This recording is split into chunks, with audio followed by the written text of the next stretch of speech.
everyone. Hope you're having a great start to your week. Welcome into an all-new episode of Timeout Tuesday, where we welcome in college basketball analyst Mike O'Donnell, who's here to break down some American hoops with us. Let's get some Mike O'Donnell mid-season major awards. Mike, first off, for Freshman of the Year, who has done enough up to this point to take home that honor come the end of the season? Yeah, up until this point, it's Jaden Gardner of East Carolina. He's had a monster year. Just looking at his stats alone, I think a close second would be Alexis Yetna of USF. Remember, Alexis Yetna actually has more double-doubles than 9 American Conference teams combined. That's crazy. He has an old school, almost YMCA old man's game. You know, he's not going to just dominate from the perimeter, and he's not going to beat you with athleticism. He has a very high basketball IQ.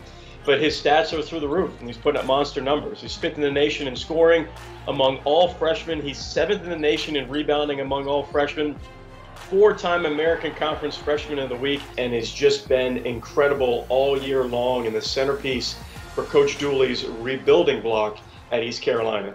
Mike, a few teams have put together some extremely solid seasons up to this point, and we've seen some unbelievable turnarounds too. If the season ended today, who is your American Coach of the Year?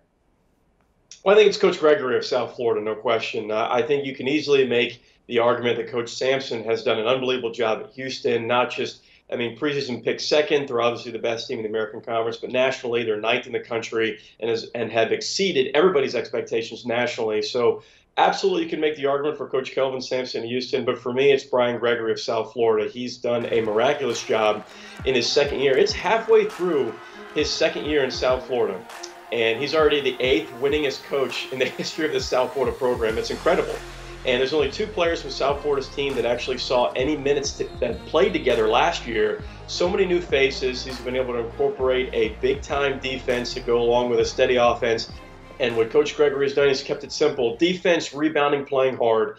And it's taken them from preseason last in the American Conference to 4th place right now. And they're trying to hold on to that bye spot, that coveted bye spot in the American Conference tournament. South Florida just did an incredible job. For that reason, I think it goes to Coach Brian Gregory in Tampa. USF, an exciting team to watch this year. And last, but certainly not least, in the preseason coaches poll, UCF guard B.J. Taylor was voted the preseason player of the year, and many thought that UConn guard Jalen Adams would definitely be in the mix as well. But if the season ended today, who has been the best player in the American Conference up to this point?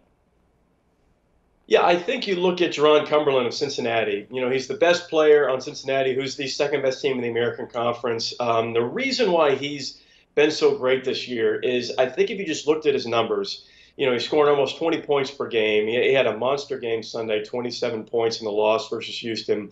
And he's just been great all year, but that's actually not his game. He's more of a distributor. He's more of a playmaker, and Coach Cronin needed him to step up and essentially almost double his scoring load this year. And his adjustment on that side, I think it's been great. Obviously, his usage rate has been up from last year, but it's had to be up. He's not a scorer, and that's not a knock on him. That's just not his game. It's like LeBron James doesn't want to score 45 points a game, even though he can. Cumberland wants to distribute, and even though he's a great passer, him scoring close to 20 points per game this year has been awesome, and I think it's exactly what Cincinnati needed.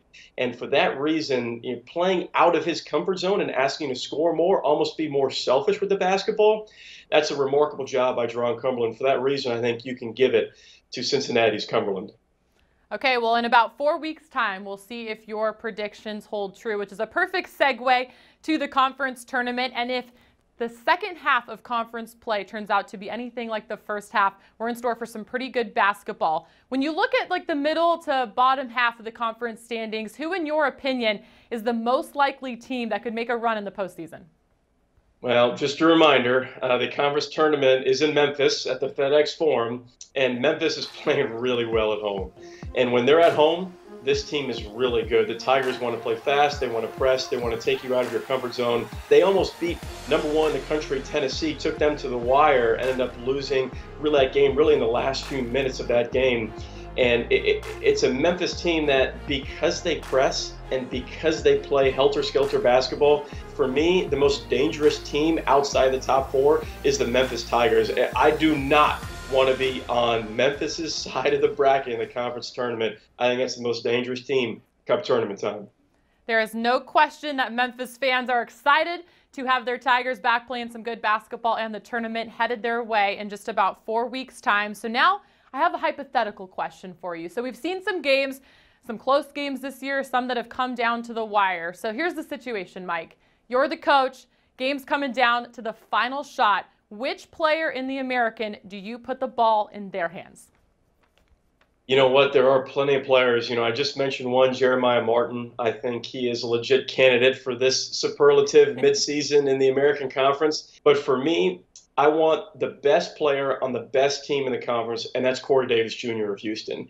He's been known as a three-point shooter his entire career, and he is a lights-out three-point shooter and an excellent big game shooter as well. But the thing that Corey Davis Jr. is different this year than he was last year is he's added a dribble drive into his game. And because he's not a one-dimensional player anymore, and the fact that he can knock down the three as well as he can get to the rack or hit a pull-up jumper, he is a lethal player, and he's the guy. The best player on the best team. That's who I want taking the shot at the end of the game. Corey Davis Jr. of Houston, who, by the way, the last 4 or 5 games has been lights out from the perimeter. He might challenge Jerron Cumberland for Player of the Year in the American Conference by the end of the year. Again, Haley, mid-season awards here, still plenty of ball left to be played. Watch out for Corey Davis Jr. as well for that Player of the Year consideration. All right, Mike, I like the pick. Let's look ahead to some games coming up on the schedule this week. Wednesday, of course, USF at UCF, 7 p.m. Eastern on ESPN News. Now, we all know that this is the big rivalry in the state of Florida in the American, the war on I-4. But why is this game important for more than just bragging rights? Well, you have both teams, UCF and USF, kind of trying to increase their net ranking. Realistically, South Florida will have to win the conference tournament to get into the NCAA tournament. But it is not inconceivable. In fact, it's probable right now that South Florida could play in the NIT as an at-large bid. You need that win on the road versus UCF. And I look at the individual matchup as well. LaQuincy Rito versus B.J. Taylor, two of the best point guards in all the American Conference. You have David Collins and Aubrey Dawkins, two of the best shooting guards in the American Conference, and then Taco Fall versus Alexis Yetna, the senior shot blocking machine Taco Fall versus the freshman sensation Alexis Yetna. That game is going to be incredible. I know I'm going to be watching. Can't wait for that matchup in Orlando. Both USF and UCF fighting for those top 4 spots in the conference standings to hopefully have that first day of the conference tournament off in Memphis. Now let's stick with the Bulls, Mike. Saturday, Temple at USF. Why is this game so significant, especially when you're looking at the conference standings?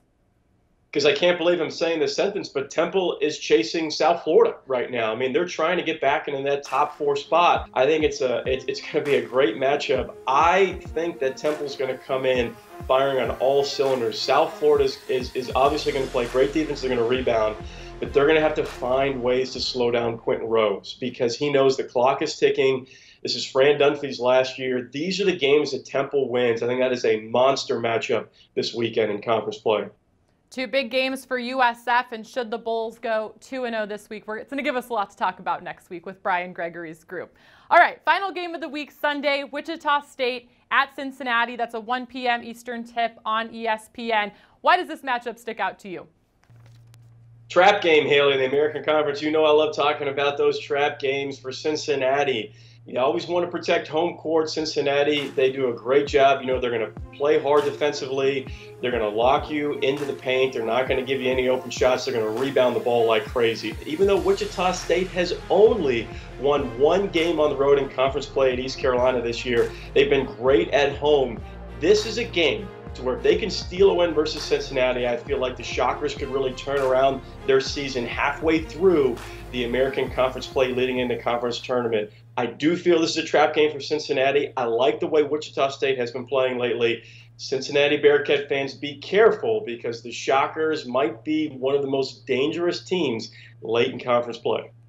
Mike, as always, thanks for your time talking American hoops. And for you fans at home, be on the lookout next week for our mailbag on Twitter. Mike wants to take some of your questions from home to answer here on our show. Thanks for taking some time out of your Tuesday. Same time, same place. We'll see you back here next week.